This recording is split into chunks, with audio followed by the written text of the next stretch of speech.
Anyway, so it's back to the serious news and kind of back to the same old news. In North Philly, 14-year-old boy was shot sitting on his front porch. Actually, he was taking out the trash, but he was on his porch. Hit by a bullet. Steve. Mike, that was the latest shocking violence, and again involving kids, but the other shocking thing is the bigger picture that we're getting this morning. Philly police updated their website. We have hit 500 homicides again for the year. And you want a little perspective? We're going into the final year of Mayor Kenny's second term. We have lost over 1,500 people to murders in the first 3 years of his second term. That's more than all 4 years of his first term, when only 1,300 people were killed. And one commander just texted me on his private phone to make sure, and he said, if we keep going at this 500-a-year pace, his legacy will be the first mayor ever to lose over 2,000 citizens to murders in one term. Never before has anybody come close to that, he said, looking back at the stats.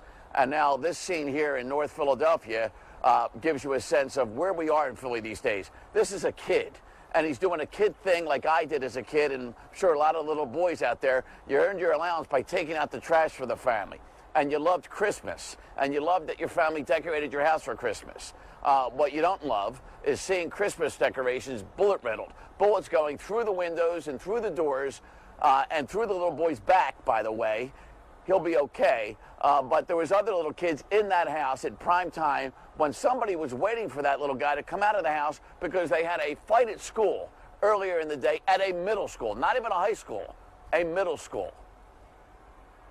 Inside of the living room at the time were 8 people, including children, one 1-year-old, a 6-year-old, and a 10-year-old. So we're really lucky that the bullets that went into the property, where there were 8 family members, we're very lucky that none of those children or young adults were struck by gunfire. Sadly, there are 499 homicides to date as of 12/18 at 11:59 p.m. There were 540 homicides on this date last year. While this represents a decrease of 8%, there's nothing to be happy about in that information. Obviously, we have seen what appears to be a cresting of the increase in gun violence both locally and nationally, but there's nothing to celebrate when every life lost is precious and when this level of gun violence is as high as it is. The mayor was already planning to provide updates on public safety and gun violence. We'll join city officials to discuss comprehensive efforts undertaking in 2022 to address public safety and reduce gun violence and create safer communities, along with what initiatives are planned for 2023.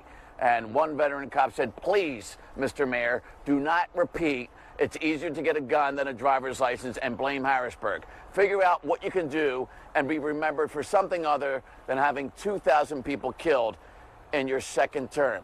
Don't have 500 again for 2023. Do all you can and come up with something new. He's pleading. Pleading indeed. All right, thanks.